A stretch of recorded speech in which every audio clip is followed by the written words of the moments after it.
तर suddenly it became big thing आणि picture झाला तो, हिट झाला तो. आणि रोहिणीमधनं बाफ्ता ब्रिटिश अकॅडमीचा अवॉर्ड मिळालेला बेस्ट ॲक्ट्रेस. सडनली आम्हाला वाटायला लागलं की नाही रे काहीतरी याच्यात आहे. सो त्याच दरम्यान मग माझं कॉलेज झालेलं, एकांकिका करून झालेलं आणि मग ते सिरियसली घेतलं होतं. सडनली आय थॉट की मला, मी त्याला बँकेत काम करतो, बँक ऑफ महाराष्ट्रामध्ये. आमचा क्लिअरिंग अँड फॉरवर्डिंगचा बिझनेस होता वडिलांचा. पण आमची गर्लफ्रेंड होती, ती कॅथलिक होती. आणि Catholic people are wonderful people, पण ना खूप छान. पण त्यांना बिझनेसमध्ये ना इंटरेस्ट नसतो. They find happiness in security, jobs हे. सो ते आमची गर्लफ्रेंड म्हणाली की नाही तू जॉब. पण बँकेत मी नोकरीला लागलो आणि बँक गॅरंटीज नव्हतो. आणि मला ना नाईटमेअर्स द्यायची, मला बँक गॅरंटीज दिसायचे स्वप्न. बरं, आणि कसं असतं की I don't no Y but I had a boss called Krishnamurthy बँकेत. त्याला मी तेव्हा ठरवलं मग मी आयुष्यात वर्कशॉप करायचं काहीतरी सिरियसली करू.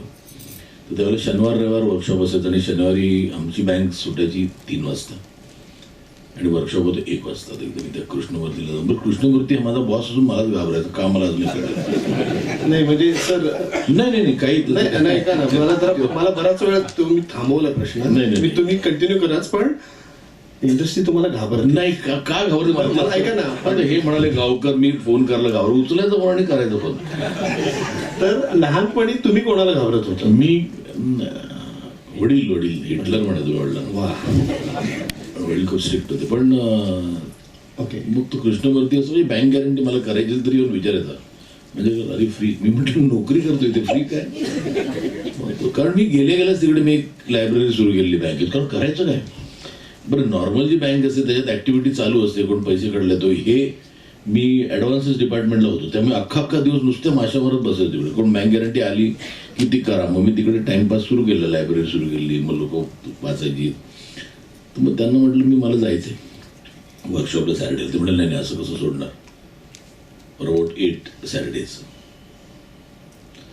तर मी म्हटलं मी येत नाही सॅटर्डेजला, मी रजा टाकतो. तर ते म्हणाले नाही तू ये आणि मग तू जा. तर then that is how it started. मी डिड वर्कशॉप केल्यानंतर मग ती त्यातलं एक गोडी निर्माण झाली. मग पहिलं नाटक केलं 85ला अफलातून. आणि ते खूप गाजलं. येस, पण चाललं नाही फार. आमची नाईट तुमचा अभिनय सर त्या ठिकाणी बऱ्याच जणांनी म्हणजे असं सांगितलं की एक नवीन कसं होतं. नाही असं काहीच झालेलं नाही. त्याच्यात मला खूप वर्ष काम मिळालं नाही. कारण ते पहिलं नाटक होतं. काही मला इफ यू आस्क मी, त्यावेळेला मी खूप नौका होतो. पण तरी काय होतं तर आनंद ह्याचा होता की त्यात साधारण एक 25 यंग पीपल होते. मग ते माझं पहिलं नाटक होतं, ते सचिन खेडेकरचं पहिलं नाटक होतं, ते सुनील बर्वेचं पहिलं नाटक होतं, ते अतुल परचुरेचं पहिलं नाटक होतं. आम्ही सगळे त्या नाटकातनं आलो. त्यामुळे आमची मैत्री अजून राहिलेली आहे. 30 वर्षाची आमची मैत्री माझी सचिन चित्रपटामध्ये. त्यामुळे आम्ही ग्रो अप एकत्र, स्वप्न एकत्र पाहिले आम्ही की सगळ्यांना ते फ्युचर, त्यांना हे प्रोफेशन निवडायचं होतं. त्यामुळे we all had same dreams. Somewhere आम्ही एकमेकांना अजूनही हेल्प करतो टू ग्रो. पण मग तिथून देन इट बिकेम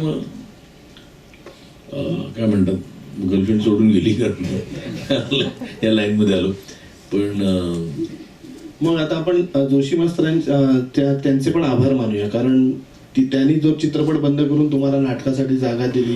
जोशी त्यांच्यासाठी जोशींसाठी टाळ्या झाल्या पाहिजेत, कारण तिथं तरी ठेंगी जी पडायला लागते. परवा मी आता एक व्यक्ती आणि वल्ली यांचं नाटक चालू आहे, त्याला परवा जोशी आले आणि मग नाही मी मेसेज पाठवलं तुला. म्हटलं मेसेज का पाठवतो, मला ग्रीन रूम माहीत नाही का. मी नाटकाच्या आधी की तुम्ही येता, त्यांनी तिकीट काढून नाही असं माझं मत होतं. त्यांना मी सन्मानानं समोर बसवणं गरजेचं होतं.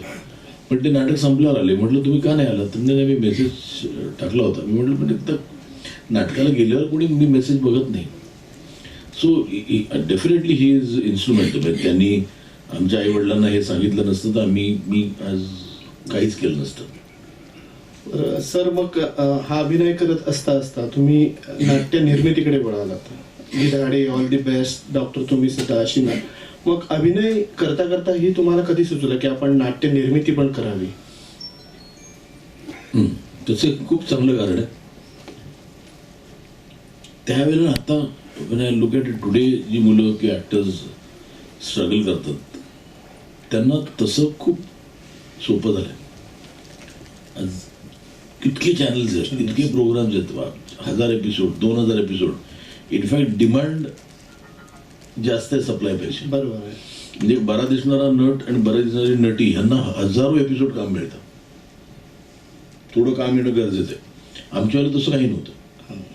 आमच्याकडे नाटक सिनेमा पण खूपच नव्हते. नाटक आणि सिरियल जी असायची ती दूरदर्शनवरती कधीतरी 13 एपिसोड संपलं. त्यावेळेला 13 एपिसोड खूप वाटायचे, खूप म्हणजे कधी संपणार असं वाटायचं.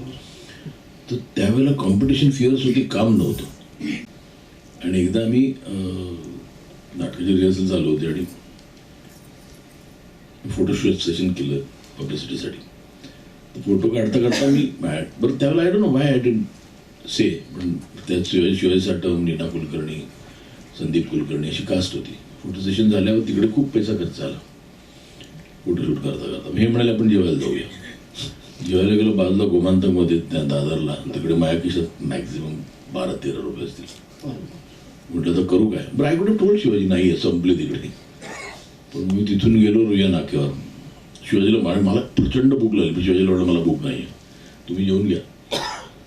आणि मी गेलो रुया नाक्यावर काहीतरी 500 रुपये घेतले आणि मग येऊन शिवाजीला दिले. पण इट वॉज दॅट मुमेंट ना की उगाच मी I could have easily told, पण why did I get scared की आय हॅड टू, यांना माझ्याकडे पैसे नाही आहेत जेवायला घालायला. तर one thing which hurt me too much. मी ते घेऊन नाक्यावरनं घेऊन तिकडे नेऊन दिले. कसं नाटक केलं माझं मला माहिती आहे ते. It was a tremendous struggle. आणि मग नंतर सेट बनवायला लागतो, प्रॉपर्टीज घ्यायला लागतात, आय मॅनेज समाव. अँड दॅट वॉज असं म्हणतात ना की लास्ट एफर्ट हवा. आणि पहिला प्रयोग केला मी आणि शिवाजी मंदिरला प्रयोग होता. आणि त्यावेळेला नाटकाचा खर्च हा मला शिवाजी मंदिरच्या नाटकाचा खर्च 8,500 रुपये होता त्या शोचा. आणि माझं बुकिंग झालेलं 5,500. पहिल्या शोला 3,000 बिग मनी दॅट टाइम. मग मी काहीतरी करून कुठून तरी आणून 3,000 दिले. दुसरा शो दिनानाथला, तिकडे खर्च असाच 8,000, बुकिंग झालेलं 5,000. असं करत तर पहिल्या 5 प्रयोगामध्ये खिशातले साधारण एक 30,000 गेले. कारण पुण्यात 2 शो होते, ते पण डब्यात गेले.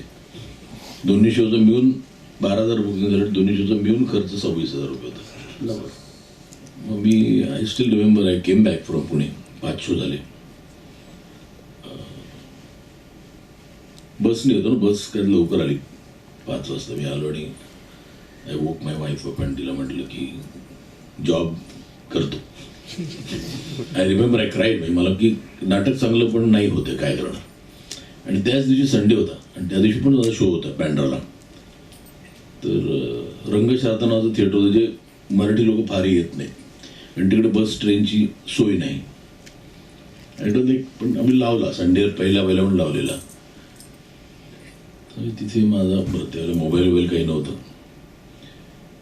तर आमचा मॅनेजर होता, त्याला म्हटलं तू थिएटरवर जा आणि तिकडून मला फोन कर की बघ बुकिंग काय, साधारण किती खर्च लागेल पुन्हा खिशातनं टाकायला. त्याचा सकाळी काहीतरी 10-10:30 फोन आला होता तिकडे जाऊन. तो म्हणाला नाही लागणार बहुतेक. म्हटलं का? तो म्हणाले ॲडव्हान्स 10,000 आहे. म्हटलं आपलं नसेल दुसऱ्याच असेल ते. तो म्हणाला नाही आपलंच आहे. आणि त्या दिवशी 15,000 बुकिंग झालं. आणि it was a pleasant surprise. तो 6वा प्रयोग. 7वा प्रयोग ॲडव्हान्स बुकिंग 4 दिवस आधी उघडतं. तर पहिल्याच दिवशी हाऊसफुल झालं. Then it went on. पण हे जे त्या ध्यानीमध्ये जे स्ट्रगल होतं वॉज फिनॉमिनल. पण मला वाटतं की I don't these are the moments which make you. आणि आय थिंक ॲक्टरने एक वेगळं स्ट्रगल करायला लागत नाही. आय थिंक एव्हरी पर्सन इथे बसलेलं प्रत्येकाने आयुष्यात कुठे ना कुठेतरी स्ट्रगल केलं. जर आपण उगाच ह्या फील्डमध्ये लोकांना मोठं करतो, everybody goes to the struggle.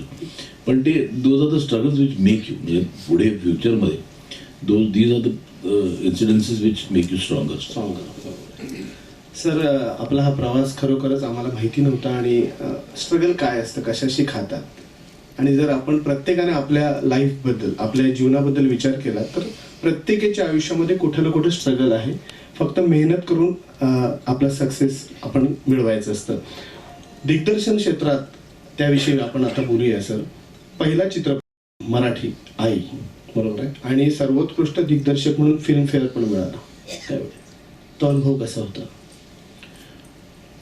काय नाही, सिनेमात आलो कारण ॲक्टिंगची काही फार कामं मिळत नव्हती. Again whatever I have become is not because I wanted to, but because I had no choice. ॲक्टिंगला त्याला कॉम्पिटिशन खूप होती, कामं कमी होती. म्हटलं काय करू, ते I was do a serial called 100. त्यावेळेला ती सिरियल करता करता मला ते आवडायला लागलं. BP सिंग आमचे डिरेक्टर होते. ते शॉर्टला मी त्यांना विचारायचो, आय स्टार्टेड आस्किंग तो सगळं करतो. देन एकदा मी त्यांना म्हटलं की तू सगळ्या ॲक्टर्सना का बोलवतो, सगळेच ॲक्टर येऊन स्टेज इथे बसायचे इथं. म्हणाला म्हणजे मी म्हटलं आता हे तुला माहिती आहे, सकाळी तू एक सीन करणार आहेस, त्या सीनमध्ये नसलेल्या ॲक्टरला तू का बोलवतोयस, त्याला तू दुपारी बोलव ना. ते म्हणाले कोण बघणार, म्हटलं मी बघतो. असं करत करत I started taking little interest. मग एडिटला जाऊन बसायचो आणि मग one thing led to another. मी एक सब्जेक्ट लिहिला, मी माझे जवळजवळ सगळे सिनेमे लिहिलेत. मग आई लिहिला आणि मग करायचं ठरलं. एक प्रोड्युसर होता जो आयत्या वेळेला नाही म्हणाला. बरं, सुरुवातीला आईमध्ये रीमा असणार होती, पण प्रोड्युसरच बॅकआउट झाल्यामुळे काही झालंच नाही. मग मध्ये काही वर्ष गेली, मध्ये नाही ध्यानीमध्ये त्यानंतर ऑल द बेस्ट केल्यानंतर I got a lot of money where I could produce the film. आणि त्यावेळेला ध्यानीमनीमध्ये Nina Kulkarni had always stood by me, she had faith in me, so she was the natural choice for I. आणि picture बनवलं. मी I didn't wait for a producer to. मी आयुष्यात मला always सगळेच सांगतात की मी आहेत पैसे ते घालून पुढे सरका, थांबू नका, डोंट स्टॉप. नाही तर मी काहीच झालं नसतो. मी खूप सेफ खेळायला गेलो असतो की नाही कोणतरी येऊ दे प्रोड्युसर, मग मी पिक्चर बनवून. तो होत नाही तसं. कॅल्क्युलेटिव्ह काय, मी I just put my own money आणि आय डिड इट.